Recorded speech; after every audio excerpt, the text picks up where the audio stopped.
Okay, so as I mentioned, the context for this, originally I was going to start really at the Mishnah, but we'll come back to the Mishnah. The sugya that come right after the Mishnah are a bit more technical about Ktivat Sefer Torah, but that's the context, right? We are talking about the writing of Sefer Torah. That's where we are, okay? We're good? That's where we are. In the middle of that context, right, so the Gemara introduces a discussion, right, once we're talking about these halachot of the Sefer Torah, it introduces a halacha, right? What is the halacha that it introduces? You read the Gemara, and you can read it, you can tell me in the Hebrew, because yes, there are like 5 different positions of what this means. Yeah, that the last 8 Pesukim in the Torah, Yachid Korei Otam. Okay? Then the Gemara goes on and says, well, why Yachid Korei Otam? Whatever that means, right? Whatever that means. So the Gemara suggests what? Let's just get the contours of the Gemara. Did everybody get to the bottom of the Gemara? End of the Gemara? Okay, good. No? Okay, so let's get the contours of the Gemara. Right? The Gemara introduces a halacha. Yachid Korei Otam. The last 8 Pesukim are different halachically in some way. And what does the Gemara at least propose the reason for that is?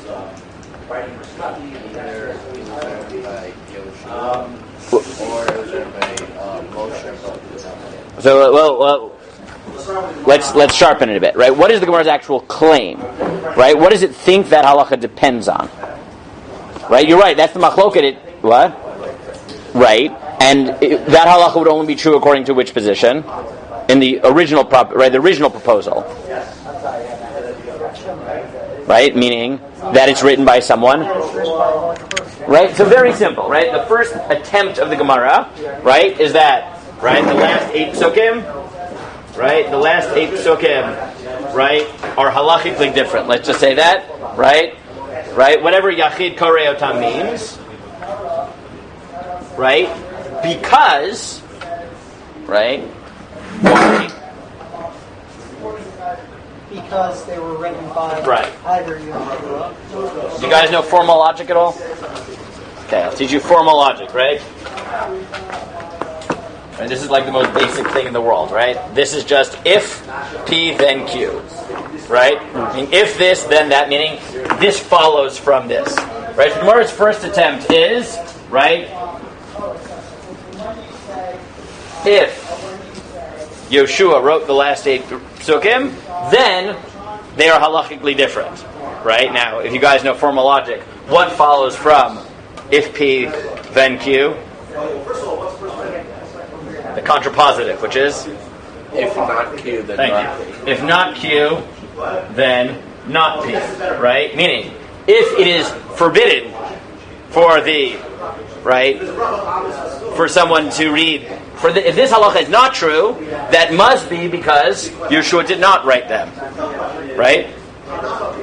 You with me, or is this just overcomplicating it, right? Right? Meaning the Gemara at the beginning said the only way to justify this position, namely that the last 8 Pesukim are different, is if you think Yeshua wrote them. But if Moshe wrote them, then a Yachid could not, right? The contrapositive, right? If not this, then not this, right? But the Gemara's conclusion is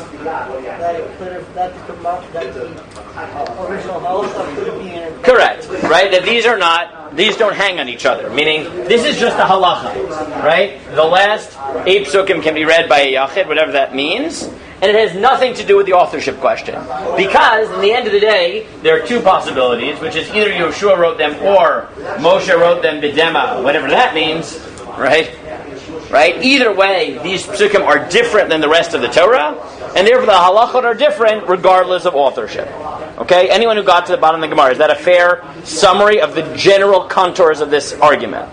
Yeah? We good? Yeah? Okay, fine. So,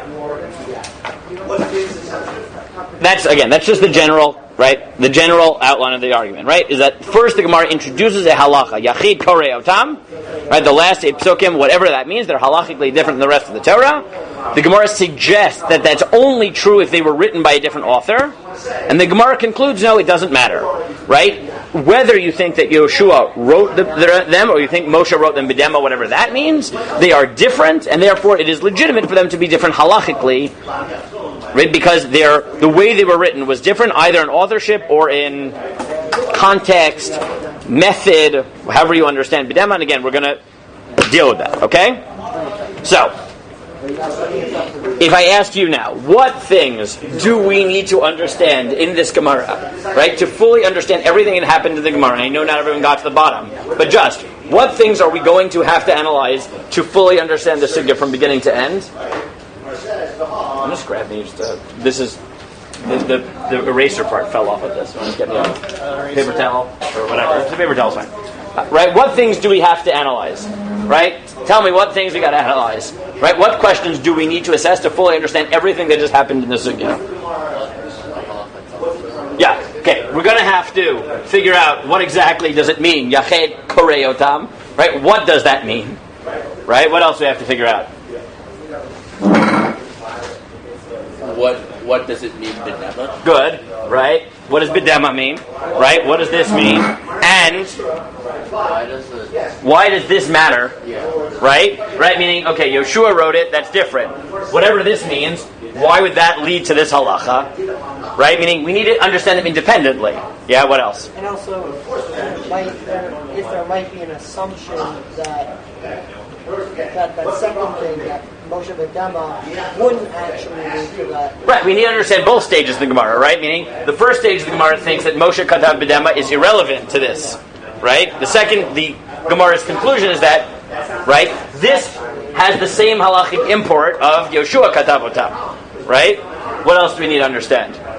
They have the same import. Doesn't that mean they would both change? They would both make it different? Correct. That's the Gemara's conclusion. Hol v'ishtani ishtani. So then, what? That's the Gemara's rejection of this kliyah, right? Meaning, it rejects this, right? P stays true, Q stays true, but they have nothing to do with each other, right? The matter is that they are At least different. Daniel was with me when I explained this on Shabbos, right? This is something that will help you in life, okay? The difference between the validity of an argument and the truth of an argument. Okay, what is the difference? Right? The different validity means that A follows from B. Right? Truth is about whether A or B are true. Right? Meaning, if I say, my name is Jonathan, therefore this is Migdal HaTorah, both of those statements are true, but that argument is invalid. Because the fact is Migdal HaTorah has nothing to do with the fact that I'm Jonathan. One doesn't follow from the other, even though both statements are true. Right? That is a invalid but true, right? Those are true statements, but an invalid argument. Right? A false but valid argument would be, right? If a unicorn is in a zoo, then unicorns exist. Right? That is an undeniably valid argument. Right? Meaning if I see a unicorn, it must exist. That does not mean that unicorns exist. It just means that if they existed, right, then they exist, right? If I see them, then they exist. That's a valid argument, but the assumption is actually false, right? There is no, right? So the Gemara is not weighing in here on the truth of these statements, right? The Gemara is saying it could be Yoshua wrote them, it could be Moshe wrote them. It's just that P doesn't follow from Q, right? That Q doesn't follow from P, right? Meaning whether or not Yachid Korei Otam is independent of P. It's just a standalone, right? Meaning that, right? Yeah. It is a true statement. But the argument is invalid. Yes. Q being okay? that the Q is Yachid Korei Otam, or let's call this right. Let's call it Yud. Okay, Yud. This is not going to work. So I was about to say Yehoshua, so that's not going to work. Okay, right? We'll just call it Yachid. Right? Fine. That's the whole word. Right? The Gemara thought this. Right? If Yehoshua wrote them, then Yachid Korei Otam. Right? The Gemara says this could be true, but it has nothing to do with this. This is a standalone true thing. Yachid Korei Otam. It has nothing to do with whether Yehoshua wrote them at all. Right? It has to do with something else, which is called different. Right? That's it. It's just, if different. Right? If this is different. Hol v'ishtani, then the halacha is different. That's all. But it's not about Yehoshua writing them. Okay? Fine. What else do we got to figure out? Right? This is in the Gemara, but there's something else that's very important here, which is... Yeah, right? We got to figure out why did the Gemara make this claim to begin with. Right? The Gemara claims either Yoshua wrote them or Moshe wrote them b'dema, but what drove that? Right? And is its argument valid? Right? What is the argument? Right? They have a machloket, right? About in the Gemara about why would you say Moshe wrote them? Why would you say Yoshua wrote them? Right? We got to figure out both what drove them to this place and what drives them to reject. Right? Right? This is a machlokes, right? Why would you accept or reject the claim that Yeshua wrote them? Right? These are all questions we have to deal with. Okay? Now, one last point I want to make before we actually get into it, but guys, tell me if there's something you think I'm missing that we have to analyze in the sugya. This is how the Gemara presents it here. Right? Did anyone get a chance to look at Bava Basra? Okay, good. So how does the Gemara in Bava Basra start? With it saying how... I read it fast, I'm sorry. How does the Gemara start? Yeah. So it's listing the order of the Mitzvot. Good, right? The Gemara in Bava Basra simply does this, right? This is spoiler alert for people who haven't looked at it, right? The Gemara in Bava Basra simply says, right? These are the books in the Torah. These are the order of the books in Tanakh, really. And this is who wrote them, right? And once the Gemara is talking about authorship, what does it do? It introduces this discussion almost identically, right? And says, oh, Yeshua wrote them, right? Right? Yoshua katav svaro b'shmona Pesukim Shabbat Torah. Right? Does this brisa rule like Rabbi Shimon? Right? And does that lead to the halachic implication of Yachid Kareyotam? And the Gemara goes the whole exercise again. Right? No. Right? This is an independent discussion. Okay? A point I will make. You can take it or leave it, but I think it is worth making. Right? Which is, in both places, right, the Gemara introduces this discussion, right? Did Yoshua write the last 8 Pesukim in the Torah? Did Moshe write the last 8 Pesukim in the Torah? And the halachic implications of such statements, right? If I asked you, as a modern person, right, living in 2019, right, the statement that not all of the Torah was written by Moshe Rabbeinu, right? That statement goes in category what, right? Like, what shir would I introduce that in? Right, like controversial topics, biblical criticism, I don't know, right? Challenges of modernity, philosophy, I don't know, take your pick, right? The halacha that, the last 8 Pesukim in the Torah, Yachid Kareyotam, I introduce in what shir? I don't know, right? Gabbai halacha, right? For Yosef, right? When you get to the last 8 Pesukim of the Torah on Simchas Torah, so then if you want, Yachid Kareyotam, right? Or you must Yachid Kareyotam, however you understand that line, right? And this is just, I think, a generic point about Shas, but maybe you never thought about it, but I think it's actually striking, right? Which is, the Gemara in Bava Basra introduces this discussion in the middle of a question about authorship. Right? Who wrote the books of Tanakh? Like, head on. Right? There's a philosophical or whatever, historical, theologically loaded Gemara. Right? Who wrote the books of Tanakh? What is the order of the books of Tanakh? Right? And in the middle of that discussion says, by the way, there are halachic implications.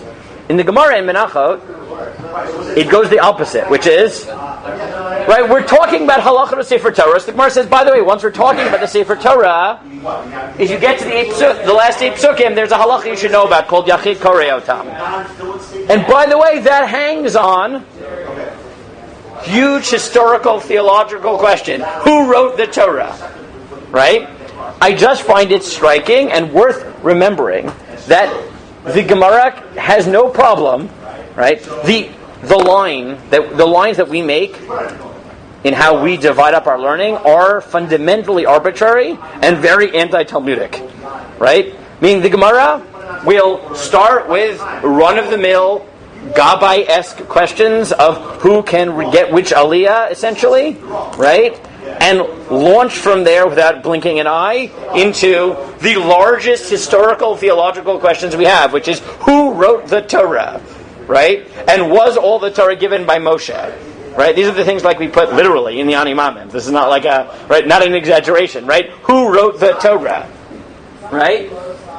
And in another sugya, it will be talking about these heady, right, theological, historical questions, and we'll say, oh, by the way, right, remember that these questions that are omdim berumo shel olam, like the things that are fundamentals of faith, they spill over into like the nitty gritty of the yom yom, right? And I'll talk about this a little bit more Wednesday night. I give an intro to Agadah Tashir, but one of the things that I just want you to understand about Torah in general, the Gemara in specific, is that the Gemara on purpose blurs the lines, right? Meaning there is nothing, Right? The Gemara does not think that way. It does not think the way we do. There's halacha shir, and there's Gemara shir, and then there's theology, and there's controversial topics, and there's historical and Tanakh shir. Right? The Gemara goes out of its way, and this is an argument developed very nicely by Rabbi Price for the Torontonians who know who that is, or don't know who he was. He was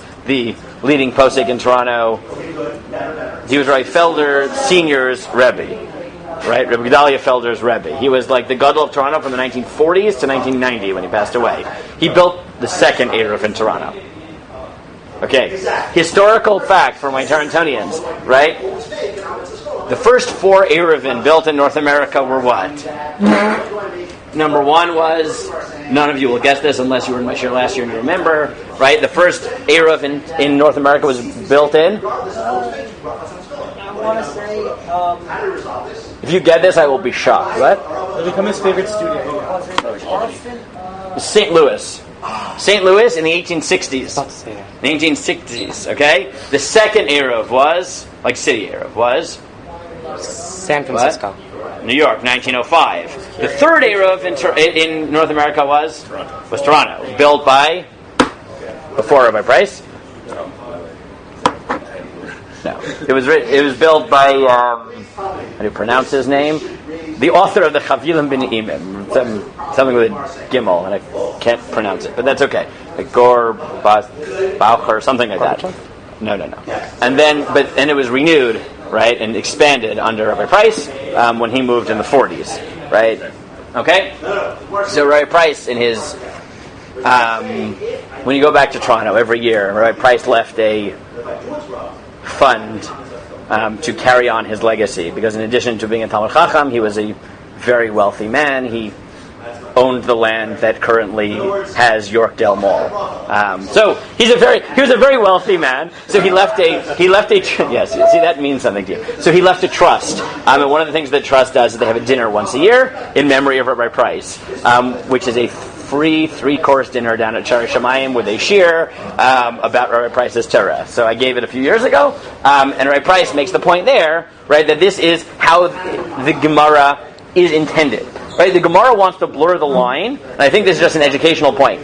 The Gemara doesn't believe in these sharp distinctions. It believes that things should be messy, that the categories spill over. Agadata spills into halacha, spills into theology, spills back into halacha, and therefore it is totally normal for the Gemara to launch from a very, very run-of-the-mill halacha for Gabayim about who reads the Torah into the deepest theological questions, or vice versa. Right? To start in the deepest theological questions, right? Who wrote the Torah, and then say, by the way, right? Bring the Gabbai back in for the flow, right? If you think about this is actually something worth thinking about, right? If you think about it like in your own shuls, the person who's good at being the Gabbai and like knows the Zmanim for davening is not necessarily the person that is like the star of the show when you are having like your deep philosophical, controversial shiurim and shul, right? Those are often different people, right? But for Chazal that was not true. Right, the person who's like the nitty gritty and puts up Sof Shema and Kriya Shema and the announcements and knows exactly what time Shkia is, right? It's 7:42 in 3 seconds.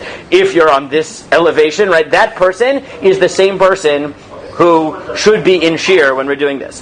That is, I think, an educational point in general, but also I figured I'd make this point on day 1 of Shir, which is, right, our Shir, as Yosef knows, I try to be a bit more eclectic than some of the other shiurim. I don't only do brisker lumdus, right?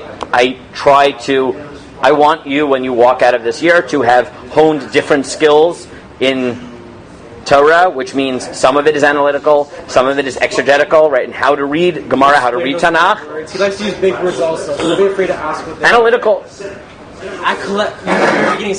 Eclectic. Okay, anyways, I purposely don't stick to one methodology in Shir. There will be Shiurim where we are sitting on the Pesukim that the halachot are based on for a day or two. Just going through the Pesukim, going through the Mefarshim of the Pesukim, not looking at Chazal at all, understanding where Chazal came from. Right? In some, we will be analyzing the Gemara and the Rishonim. Sometimes we will spend a few days on halacha, right? Because I think it's important to realize that, right, Torah has many, many disciplines, right? And different people like different disciplines better and worse. I also ask you to bear with me, because I know some of those methodologies, and certain sugyos will speak to different ones of you in different ways. We will be doing different things, right? We will be learning in different ways, focusing in different methodologies to try to hone all those skills. That's the way I think the Gemara works, right? That's the way I want my shir to work, right? That means that different people will perk up at different ways, because I'm not doing the same type of thing every day, right? That may be a bit confusing, right? Because there is a beauty to sticking with one methodology and perfecting it, and we will try to, but I also think that there are different methodologies, different things are going to speak to you differently, you're going to want to learn different ways. I want to try to provide that for you, and this sugya happens to be a good one to start with, because, as I said, right, the Gemara itself is really all over the place in terms of discipline here, right? It's jumping from Tanakh and theology into, right, halacha l'maisa and nice lumdos in between, right? And again, the Gemara will start in both places, right? One of the Gemara starts in the authorship question and gets to halacha. One starts in halacha and says, oh yeah, that little nitty gritty halacha is really hangs or doesn't hang on huge theological questions, right? The fact that Gemara can do it, I think, is the heter for me to be a bit eclectic in how we do it. Okay, fine. That by way of introduction to this sugya and all its many parts. Okay, now that we've done that, let's start from the ground up. We'll do this, shall I say, more Baba Basra-esque. Okay? We're not going to start with the halacha. I want to start with the theological authorship claim that the Gemara is based on, right? That's the way it's presented in Baba Basra. So let's start with that, okay? The Gemara claims there is a machlokas about the last 8 Pesukim in the Torah. Why? Let's start with basics. Why? What drove anybody in the Gemara to ask a question of the last 8 Pesukim? Yeah, Daniel. Point of view is different. And if you start from Aleph, you go through Chassid Dallas, talking about the thing, and then starting from Moshe, it starts saying Moshe died, and then it just starts talking about how great. So Moshe died, therefore. So why the last 8 Pesukim? Why? It talks about how great Moshe It's like a is. cutoff. You suddenly didn't say. So I think it's even more than that. It's not just different perspective. What is it? It's a different orientation altogether. You ended the story arc, and now you're saying something new at the end of it. God, you guys are overthinking this. How can Moshe have written? Yeah, Moshe is dead. The last 8 Pesukim, he's dead. Right? Dead people don't write. Right? That's the problem the Gemara is starting with. Right? That's the problem the Gemara starts with. Right? That's all. Right? This should be, right, obvious. Right? The 8th pasuk from the end of the Torah is Vayamat Sham Moshe. Moshe died. Right? Now, yes, now it is then a eulogy, essentially, for Moshe. Right? Vayamat Sham Moshe, Eved Adonai, Be'eretz Moav, Al Pi Adonai. Right? I remember when I was in Yeshiva, Shana Aleph, on Simchas Torah, Rav Meidan was the Baal Koreh, and Rav Amital, Zechron Livracha, was Chasan Torah. And Rav Meidan gets very into his laning. He gets very into the story.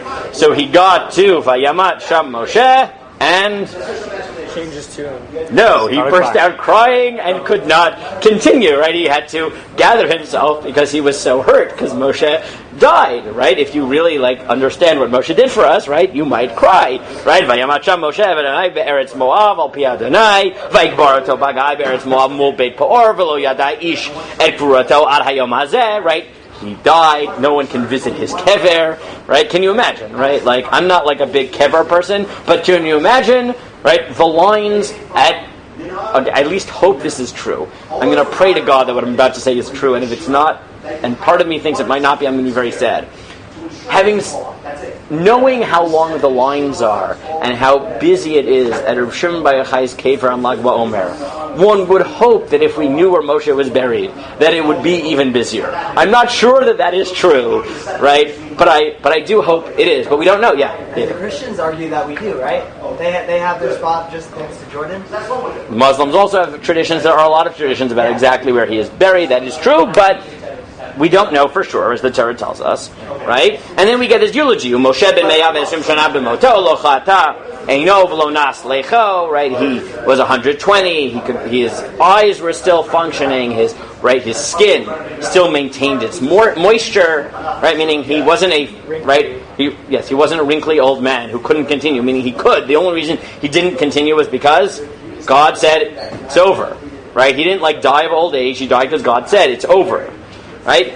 Vayivku b'nei Yisrael Moshe barvot Moab shloshim yom vayitmu yimei v'chayiv Moshe, etc. Okay, right? This is the end of the Torah. Right? It's beautiful. Right?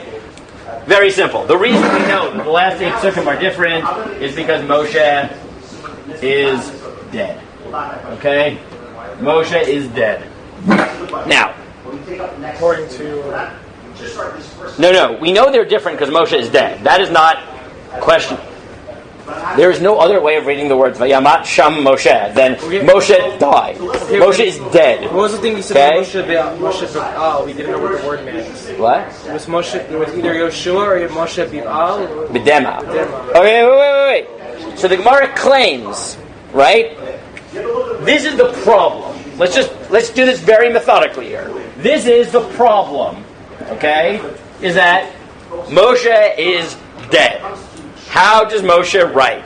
Now, what is the problem? Now, what exactly is the problem? This is the generic problem, but what actually? Let's pin it down. What is the problem? How could it have been finished if you... What is the problem? Right? Why can't Moshe write? Yeah, Darius. Because you can't write if you are dead. Right, so one way of understanding this is, right, dead people don't write books. Okay? Except the Rav, who has written 50 books since he passed away. That's fine. Right? Most dead people don't write books. Right? Yeah, exactly. Okay, what else might be the problem? Because how can you solve this problem? He just wrote his own death. Yeah, right? The problem would be, right, maybe he wrote it b'nevuah before he died. Which would lead us to second problem, which is... It says in the Pesukim that to bring down the Torah as if a complete... Wait. What else would the problem be, right? Right, you could solve this b'nevuah. What would be the problem with solving it with this? I want you to understand where the Gemara is coming from. Right, this is an easy answer. Right, as we'll see, some of them first are going to say, good, so Moshe wasn't alive. You know what? He also wrote about things that happened way before his birth, like... Abraham, Yitzhak, Yaakov. Avram, Yitzhak, Yaakov, the creation of the world, things that he couldn't have seen. How did he write it? Answer. He is a prophet. He can do that. So why don't you just say, okay, dead people don't write books, but... He could have wrote his own prophets. But dead prophets, they can write it before they die. Dead people don't die, but he wrote it while he was alive. What's the problem? It's kind of cruel to make someone write about their own death. So there's cruel, right? That's one possibility is it's cruel. Now that is definitely one way of reading what? Right? That's going to help us explain what claim. Good. Right? Is the answer, right? If you think the word b'dema, and like I said, this can mean different things, but at least one meaning of the word b'dema means in tears, right? Right? This may be part of what's going on. Is he could write it because he's a Navi, but it's still different because emotionally something was so different, right, about how he wrote it, that changes it. Okay, but there's a bigger problem than that's cruel, right? Meaning, I don't know if I would be so sad if God said, look, right now, right? The average life expectancy is what? In Israel for men, 85, 87, 83, something in the 80s, whatever it is. If God said, right now, your death story, and say, I died at 120, and I had all my strength, I'd be like, okay, I got another, almost 90 years to go, and I'm not going to be sick until the day I die. There could be worse things to write about myself, but there's another problem here, which is Moshe was the most humble person ever. Okay, that's fine, So but he wouldn't write low comedy. Okay, but you could just say, well, God made him write it. But you're right? It's a little bit out of character for Moshe to write it, but what else? Right? There's a bigger problem here. Right? Grammar people, what's the problem here? The tense, what's the tense? Thank you. Right? There's a different problem. It's not about whether he knows he's going to die. It's, right? Can he write it In past tense. If he died. truth, right? Yes, of past tense, right? This is not a question of whether he knows it's going to happen.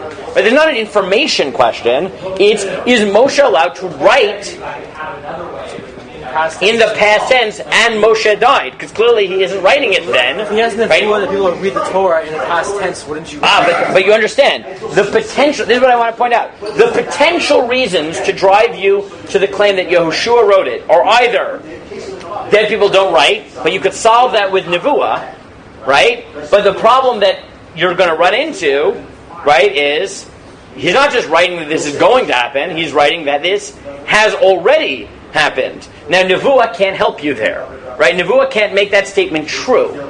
It can tell you what's going to happen. It doesn't necessarily allow you. Right? Again, we're going to see all these in the Mefarshim, but I want you just to understand where the Mefarshim are coming from. Starting, by the way, with the Mefarshim of Tanakh. I mean, the members of Chazal. Right? So when Reb Shimon says, Moshe is dead, cannot be written by Moshe, he's saying that because dead people don't write books, and even if you could solve it with Nevuah, that's not so simple because, right, it's written in past tense, and that would be a lie. Right? Now, let's assume all of this. What are we then going to have to explain? Methodologically. Right? This is always the rule. There's a rule I learned at the beginning of Shana Aleph. If you want to understand a machloket, always start with the side that makes more sense, and then, right, pick the side that makes most sense to you, and then Try to disprove it. and then try to explain the other side. Right? Meaning, start with the one that is easier for you to explain, and then try to figure out the one who argues. So let's say it's easier to explain why Yoshua wrote it. Now you got to ask then, how does the word Moshe Katav B'dema solve all these problems? Right? Dead people don't write books.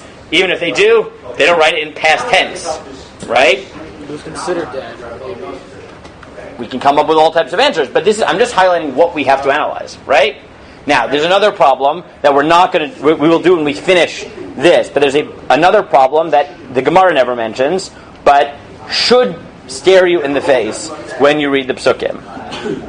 Let's see if anyone caught it. Right? It's this. This number bothers me just a little bit. Right? What might bother me about this number? This is what I was talking about before. That if you were telling Moshe, if the Pesukim says to bring down the Torah... No, that's going to be part of Rabbi Yehuda's claim. Rabbi Yehuda's claim, which we'll get to, is this can't be true. Why? Because Moshe has to give the whole Torah, right? That's trying to minimize this to zero. That's Rabbi Yehuda, right? I'm going the other way, right? Rabbi Yehuda takes it down from 8 to 0. But there's another problem, which is that 8 doesn't quite fit it. Why? Do you read the whole Pesukim? The Pasuk says to bring... What? Are there more than 8 psukim left? No, there are 8. There are 8 from Imach Moshe, but there's a problem. What happens right before Moshe dies? You're told to bring down the Torah. No. What is he told right before? He goes up to her defense. Good. Where is he? Good. Please tell me a problem. How does one... Yes, there's a problem that Ibn Ezra is going to highlight here, right? Is that starting 12 psukim from the end of the Torah, not 8, right? What happens? Moshe leaves never to return, right? Pasuk Aleph in Perek Lamed Daled is Vayal Moshe Merafot Moab. I mean, Moshe leaves never to return, and no one knows where he went. Right? Remember that part of the Torah, right? No one knows where he's buried. So yes, he only dies in Pasuk Hey. But there are 4 psukim before he dies, at which, if he wrote them, how did we get those psukim back? Right? He wrote them where? At the top of a mountaintop, right? And then never returned. And then what? He paper airplaned them off the mountain, right, to the Jewish people. They don't know, like, it was a message in a bottle. Yes, but remember, this is according to the Shita. If you think Yoshua wrote, fine. But if you think that Moshe wrote it, because you don't, right? I mean, it's the same problem. That's the only thing the Ibn Ezra will note, is that whatever you say about these 8, you potentially have to justify for 4 more. Right? Which is Moshe dies at Pasuk Hey, but he disappears at Pasuk Aleph. But we're not going to get to that until later. Because that's... Remember I said that part of this sugya gets it, sort of tiptoes dangerously into biblical criticism? Right? This is where that happens. Is where the Ibn Ezra, as we will see, erases the Gemara as if it never happened and said, yeah, well, by 8 they mean 12. Right? Okay? We're going to come back to that. Okay? But bracket that, yeah. What if it's not a problem? Because what if we know, or we assume they knew where Harmon is, and then we just don't know where Moshe's been. Okay, good. There are many ways we can solve it, and you will see that I'm Rabbeinu. going to see the land on Har Nebo. Good. Tell him he's going to die. They go up to find him dead and with the Pesukim. Good. And as you will see, most of the Mepharshim were not nearly as bothered by this as the Ibn Ezra. But the Torah also says that that we don't know where he's buried to this day. That the day it was written, if that's the case, they knew. well, no, it sounds like no one ever knew. But we could. But you'll see. Certain Mepharshim are going to say that Ibn Ezra is wrong. What? Did they see Moshe go up? Sounds like not. Right? He just sort of disappears. So following that logic. Right? Okay. Whew. Okay, so far, I'm assuming this is a lot to digest, so take a second, right, breathe, right? Let's now read through the Gemara carefully, right, and see how all these questions, all these problems, right, this is just the nature of Gemara, right? It's sometimes 15 lines, right, just laying out the questions and the problems and the axes upon which there are going to be machlakot will take you quite a while. So let's just read through the Gemara carefully and make sure we see where all the questions, right, all these sort of questions we talked about outside, how they fit back into the Gemara, right, and then we will see how much time we have left to actually get into them. Okay, so let's read through it carefully. I know some of you read the Gemara. So, who wants to read it for me? Come on, guys, come on. Step it up. We're talking about The Gemara, what? the Gemara. We did two of them. The Gemara in our Masechet, how about that? Okay? Who wants to read it? Or should I read it? It'd be nice. I'll read last resort. If you else read it. Well, do I see a volunteer? Fine. Today I won't torture you. But by tomorrow, I didn't warn you. Now I'm warning you. Right? I want you guys to participate in the reading, and I know that that's uncomfortable. Trust me. When I was in Shir in Yeshiva, we also used to sit in terror of the possibility of being called on. It was the scariest experience of our lives. And I mean that not at all with any exaggeration. Right? The prospect of being called on by Rav Lichtenstein was beyond terrifying. The only thing that was scarier than being called on by Rav Lichtenstein was when I returned to be in the Kollel, and then I had to give an hour in the Kollel Chabura in front of Rav Lichtenstein, where he criticized everything from your lumdus to your grammar to your lack of knowledge of parallels in Greek philosophy. It was like, and we're talking about a Gemara shir. This is not like a right. He at one point when I was in shir, someone gave a Chabura on the red string that turned to white of the Kohen Gadol. This was an Israeli who doesn't really speak English. And Rav Lichtenstein criticized him because he missed the importance of red as a symbol in the scarlet letter. Okay, it was a terrifying experience, right?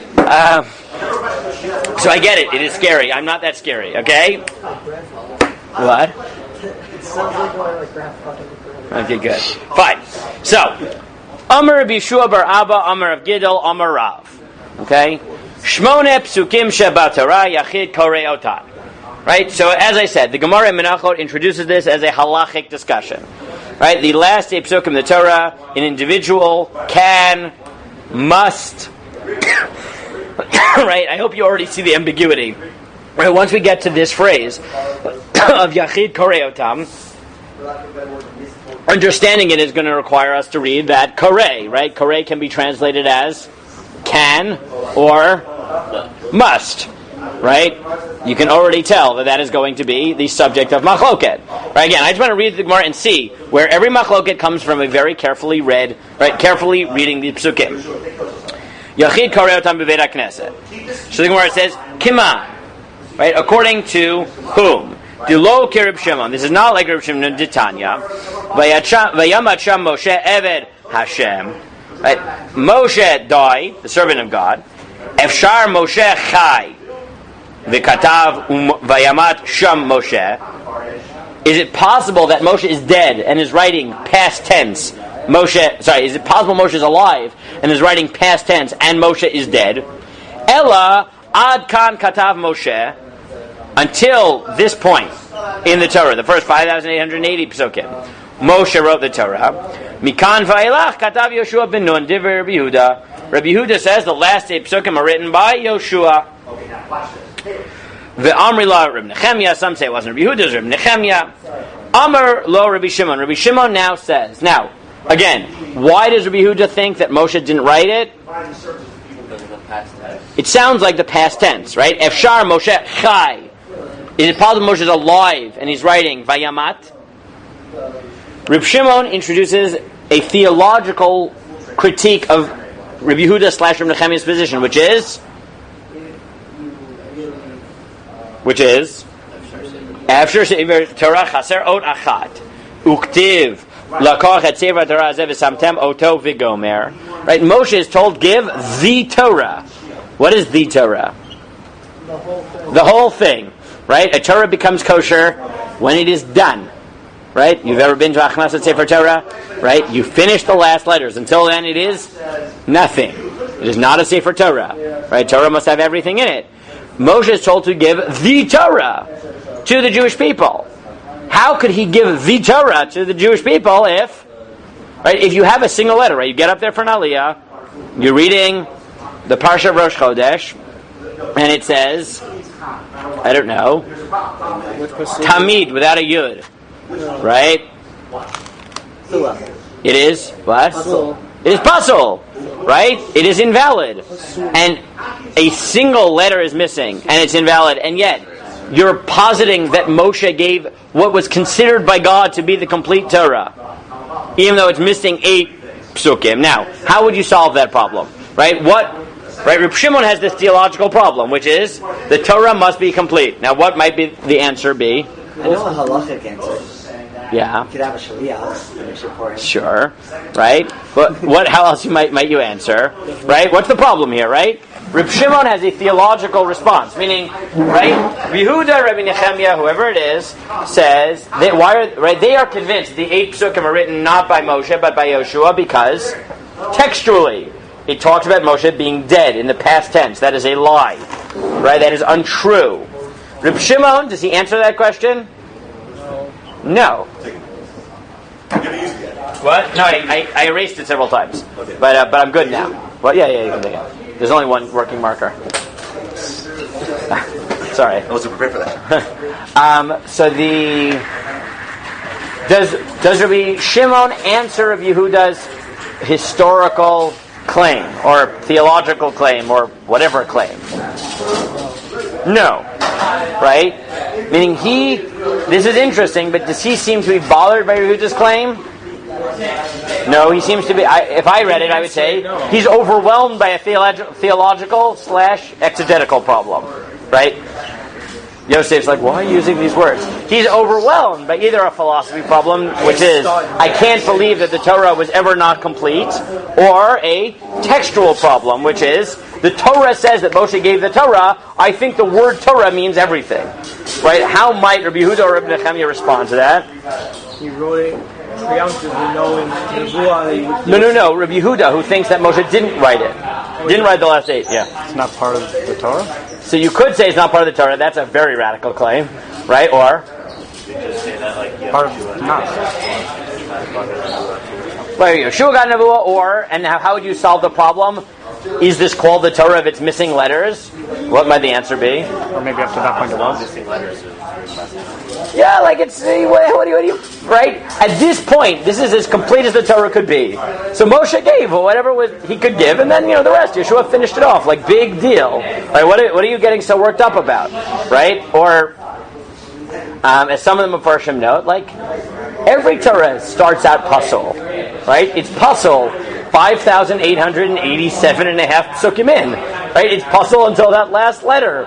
Big deal. Do you think that what a sofer does is meaningless until you get to the last letter? No, he just hasn't finished. So when God said, give the Torah, he meant, give the Torah. Like, when you go to Achnasat Sefer Torah, even though technically, halachically, it's true, after the last letter is written, like magic, it's now a kosher Sefer Torah, right?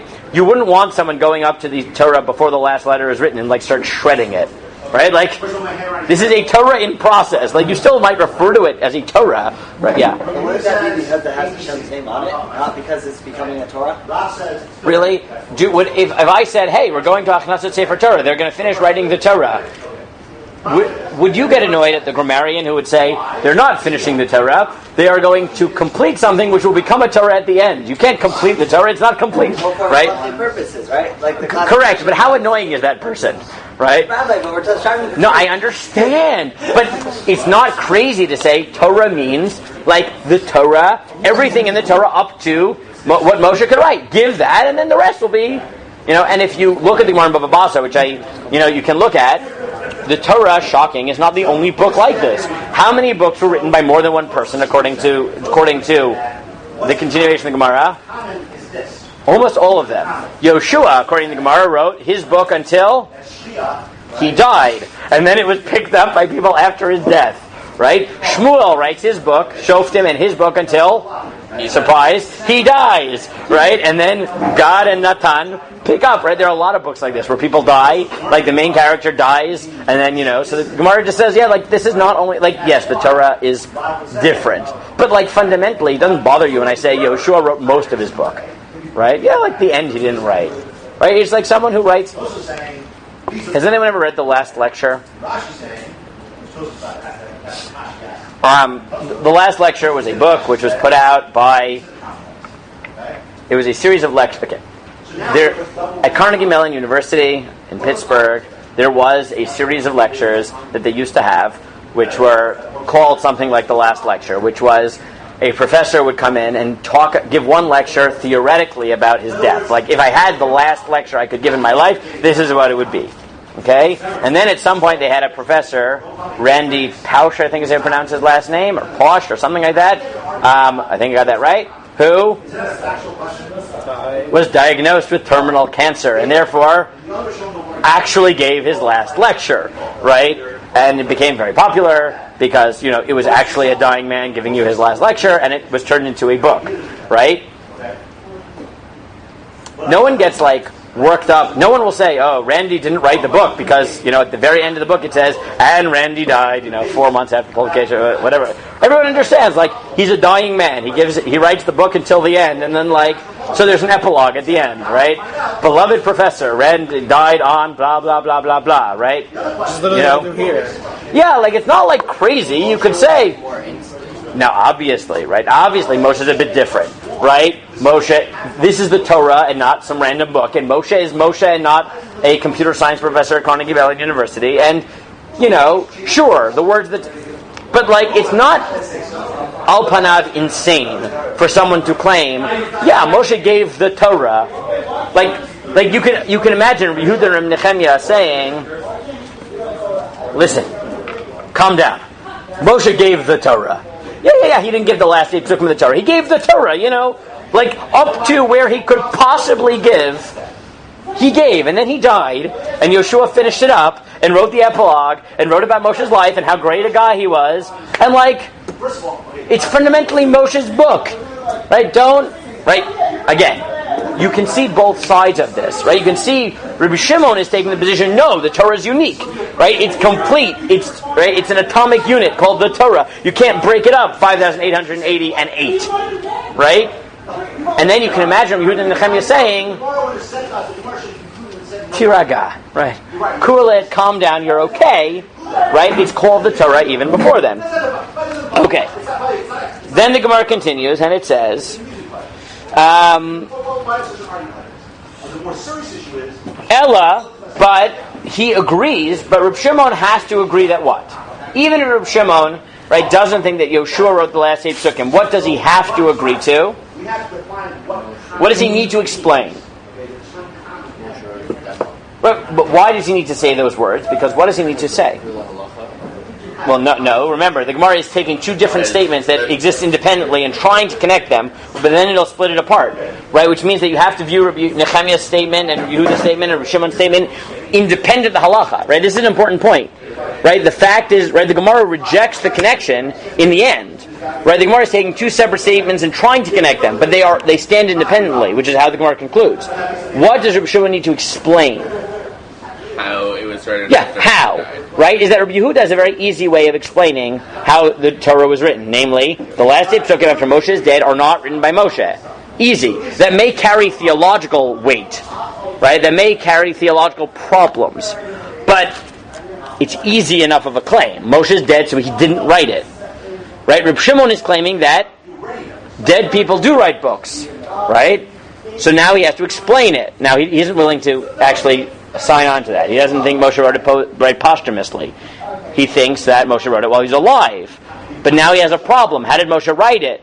So he somehow solves the theological issues, the historical issues, the truth issues with this magic word, which is Dema. Now you understand why we need to explain how does that solve every problem that we just built up? But that's what the Gemara says. Right? The Gemara says, Amar lo, Ela ad kan HaKadosh Baruch Hu Omer, Moshe Kotev ve'Omer. The first 5,880 Pesukim, Moshe would write at God's dictation. Moshe would verbalize and write. Okay? From now on, Amikan Reilach, HaKadosh Baruch Hu Omer, Moshe Kotev Bidema. From then on, Moshe something. Well, no, something. He didn't. Well, let's just figure out what we know here. What if Moshe dictated it to Yeshua? That would be interesting, but it doesn't sound that way. Right? It has Moshe Katav. Right? That would be a theoretical solution. Right? Now we're going to see. There is a version of what you just said, which is right now.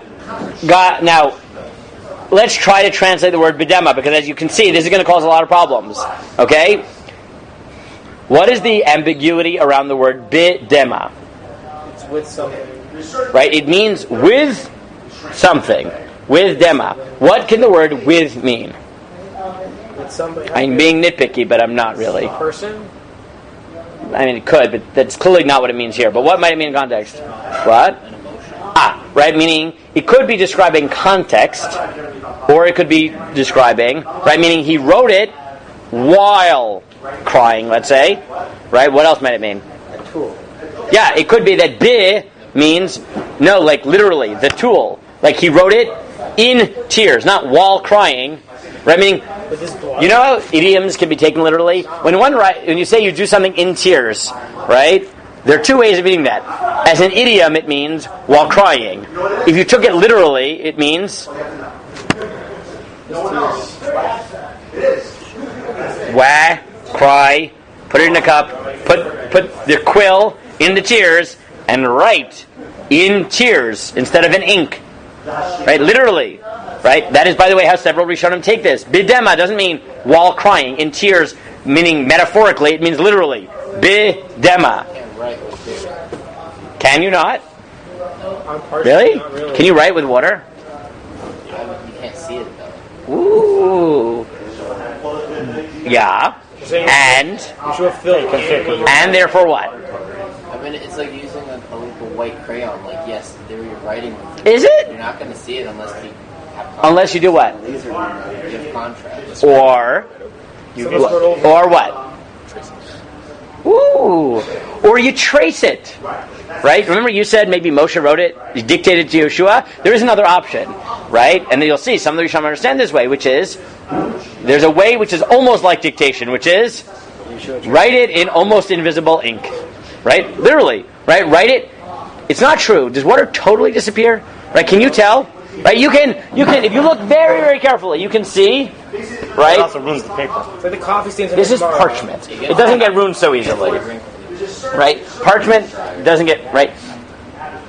Pro tip. Take a dollar bill. Right? No, I don't think this will work with Israeli money, but take an American. Right? Take American here. This is not a dollar, but whatever. Right? Here. Right? Get this wet. What will happen to it? It'll be wet. Will it rip? Will it get ruined easily? Yeah. Wrong. It's not made of paper. It's made of cloth. Right? There's enough cloth in this. You can, right? They are not perfectly paper. Right? You can actually wash these. If you go to the mint, they'll tell you that. Right? That you can actually... Yeah. Okay? Right? There you go. Right? If you go to the mint, that's what they say. I haven't gone in a very long time. This is not actually pure. So if you get it wet, right, it won't tear, but there will be... Right? You'll see a little bit of a water damage. Right? Whatever, an imprint. Right? And if you cared enough, you could. Like, haven't you ever watched like any crime TV shows or movies? Right? Like, you know, they like The criminal wrote a note on the pad of paper, and he took the note with him, but underneath there is the faintest of imprints, right? And if you look very carefully, right, you can trace it, right? $1 for cocaine. So some Rishonim will say that that's exactly what Moshe did. He wrote it b'dema. He wrote it in tears, and he wrote it in invisible ink, right? So that Yoshua, it was the next best thing of dictating. He wrote it in invisible ink, and after he died, Yoshua could sit there with the Torah and say, "Oh, I sort of can make out what this says, right?" and fill it in. It's like National Treasure, the back of the Declaration. Yes, that's exactly what this is. I don't know what you're talking about, but sure. What? National Treasure, Nicolas Cage from Disney. Sure, Moshe Rabbeinu was Nicolas Cage. That was what I gathered from what you just said. I thought he was Charles Heston, but that's fine. Whatever. Yeah. Solve the problem with past tense. Well, how would it solve the problem of past tense? You tell how might it? I mean, unless Yeshua.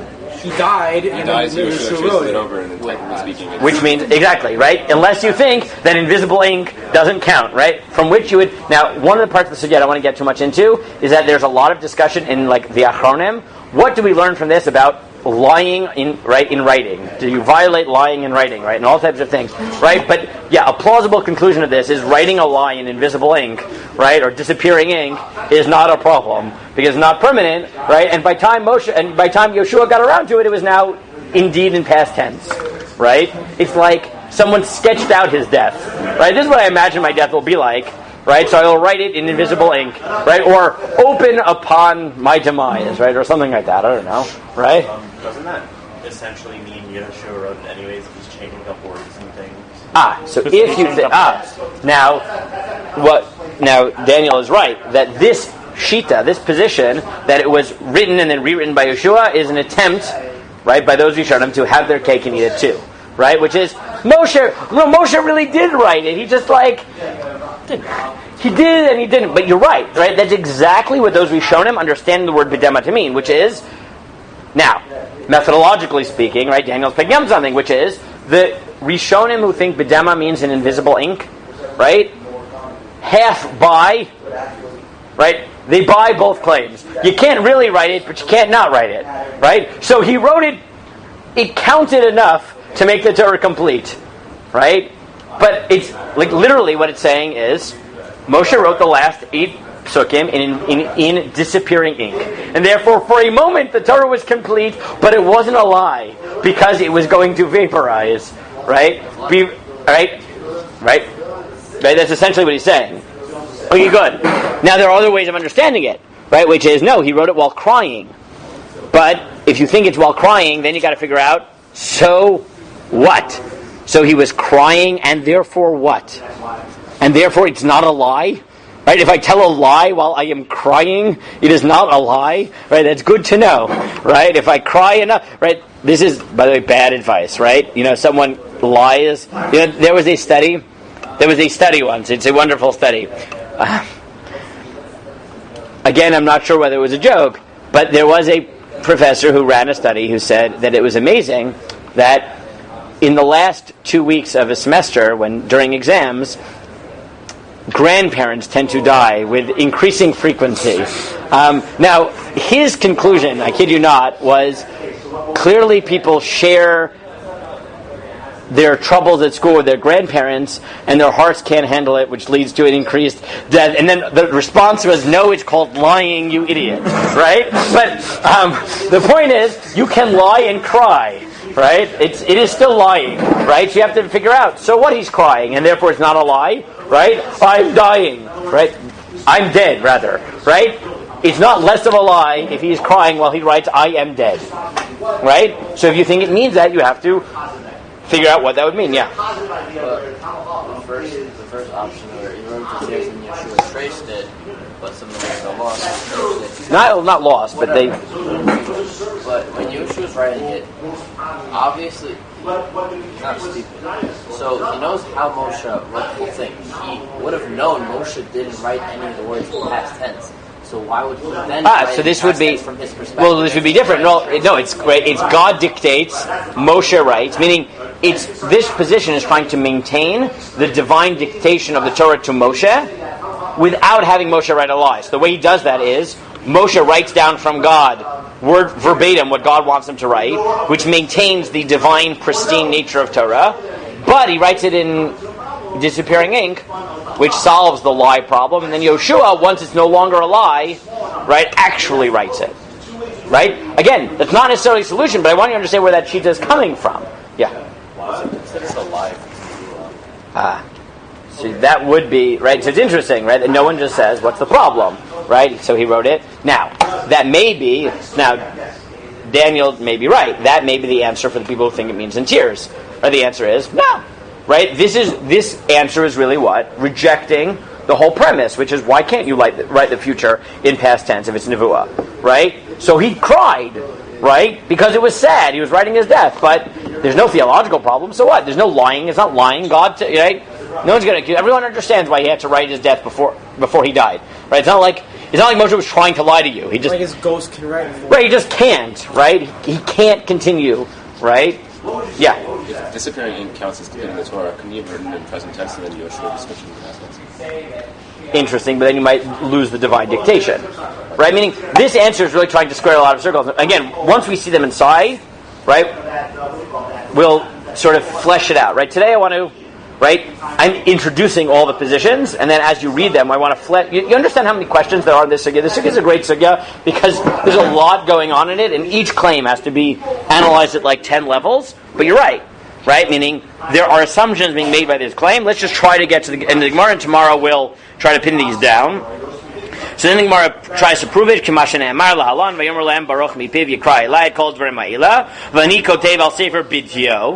Right? The later pasuk says that he would write it, but the key there being, right, there's a pasuk actually from Yirmiyahu, right? It's using it as a mashal, right? But that normally you write it b'dio. Right here, he didn't write it b'dio, right? Later it was written b'dio, but he's writing it b'dema. And it proves that normally things are dictated and then written. So the Gemara then comes back to its original halachic claim. Remember? We came into this because of the halachic claim, which is Lema Deloker Shimon. Right? Is it only true that Yachid Korei Otam, according to Rabbi Yehuda, that the Torah the last 8 Pesukim were written by a different author? And the Gemara's answer is, no, Afilu Tema Reb Shimon, Hov Ishtini. Right? The authorship question and the halachic question are independent, because everybody agrees that the last 8 Pesukim are somehow different from the rest of the Torah, and since they're somehow different, they are halachically different. Right? So the Gemara's conclusion, again, is that the halacha has nothing to do with the theological claim being put forth. Is that everyone agrees on in the end, with the Gemara? That everyone agrees, according to the Gemara, everyone agrees that Yachid Korei Otam, whatever that means. Those 8 Pesukim are intrinsically different. But everyone agrees they're different, whether because Yoshua wrote them, or because Moshe Katav B'dema, whatever that means. Okay? So tomorrow, if you've been following all the problems here, and there's a lot of them, right, our goals are, again, we're going to bracket the Ibn Ezra problem until when we're done with this whole sugya, which is 12:8. I don't want to get into that yet, but in case that was bothering you, we'll hold off on that. Tomorrow what I want to do is let's start with the Dema question, which is, look at all the shitot, what exactly does Dema mean? What does it mean that you wrote it? And two things. What does B'dema mean? And how does it solve all the problems? And then, how does, right, Reb Shimon respond to Reb Yehuda? How does Reb Yehuda respond to Reb Shimon? Right? When we finish that, we'll then go to, okay, what is this halachic claim that we are analyzing? Yachid Korei Otam, what does it mean? And what justifies it? Okay? Those are our goals. I assume that will take us a few days. Each of those will take time. But tomorrow we're going to start with the B'dema question. If you haven't finished the Gemara, make sure you know how to read the Gemara. If you finish the Gemara, move on to the Rishonim and the Achronim on the words B'dema. We'll see there's basically 3-4 positions of what it means. I'll give you some more of the sources tomorrow, okay? We're good? Anything you need going into tomorrow? I know that's a lot. Hopefully you can try to digest it. We're good? Okay. So yesterday we introduced the problems in the Gemara. Let's quickly recap. So again, we'll present it as it is presented in the Gemara in Menachot. Gemara in Menachot introduced a halacha that the last 8 Pesukim in the Torah, Yachid Korei Otam, whatever that means. Some of you have started to look at the Rishonim on that. Some of you have not. Okay. The Gemara at first suggests that is dependent on the authorship question, right? Meaning, if you think that the last 8 Pesukim in the Torah were not written by Moshe but by Yoshua. And we're going to get, this should be obvious, but the Gemara actually adduces a pasuk in Makot for this, of why, if it wasn't Moshe, it was Yoshua. I thought that'd be obvious, but the Gemara actually has a pasuk for that, but we'll come back to that. But the Gemara's first attempt is to say that if the last 8 Pesukim are treated differently, then that must mean that Moshe did not write them, Yoshua wrote them. If you think that Moshe wrote them, then they are equivalent to everything else, and therefore whatever Yachid Karei Otam means will not apply to those 8 Pesukim. Okay? Good. Then the Gemara, in order to explain this, had to introduce that authorship machloket, right? Which is, again, it's an independent unit, which the Gemara introduces in Tar Gemara, where it introduces Rabbi Yehuda or Rabbi Nechemia versus Rabbi Shimon. Are the 8 Pesukim at the end of the Torah written by Moshe or not? Now, the reason to say they are not is because Moshe is dead. Right? Very simple. This is not a lot of chachma. The argument, at least as it seems in the Gemara, as to why one would want to claim that Moshe did write them despite the technical problem that he is dead, is because... Why? Right? Because... Right, because the Torah indicates that Moshe gave the Torah, and the Torah is normally understood to mean the whole thing, and therefore for Moshe to give the Torah, referred to as the Torah, and it for to be missing 8 Pesukim is problematic. Right? That was... Now, the Gemara then moves to the question of, okay, well, if Moshe did write it, then how did he write it? Right? Because we have not yet solved the problem that he is dead. Right? So the Gemara introduces this ambiguous phrase, which is Moshe katav b'dema. Moshe writes b'dema, but it's actually part of a longer phrase, which is, right, until this point in the Torah, Hashem dictates and Moshe writes. Hashem dictates, Moshe repeats and then writes. And here, Hashem dictates and Moshe writes b'dema. Right? And that is apparently supposed to solve our problem. Right? At least according to that position. Right? That's where we were. So let's start today with the question of, okay, what is b'dema, and how exactly does it solve our problem? Right? Again, our problem is...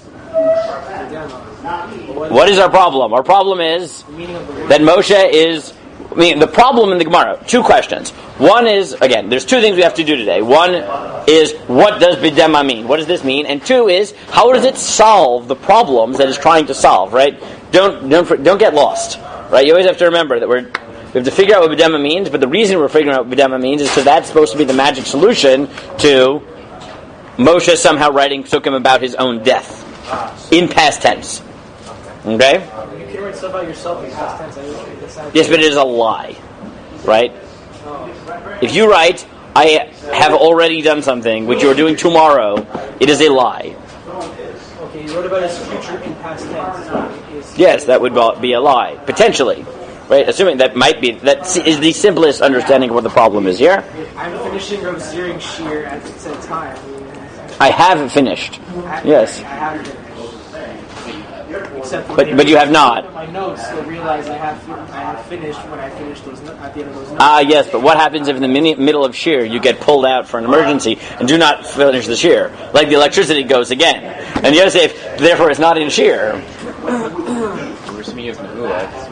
Right, so you can always solve that with nevuah, right? It will happen. Okay, it doesn't change the falsehood of the statement, it just changes the accuracy, right? It will definitely eventually be true, but it is not yet. But okay. What does b'dema mean? So let's try to tackle this. What does the word b'dema mean? So let's take this at different levels.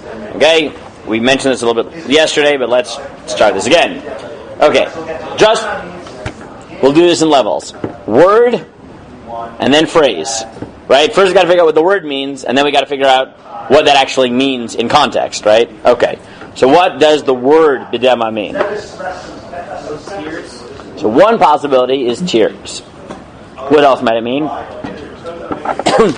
So it might mean with tears, might mean in tears, right? Both of those would mean that dema means, right, tears, or crying, or something like that. What else might it mean?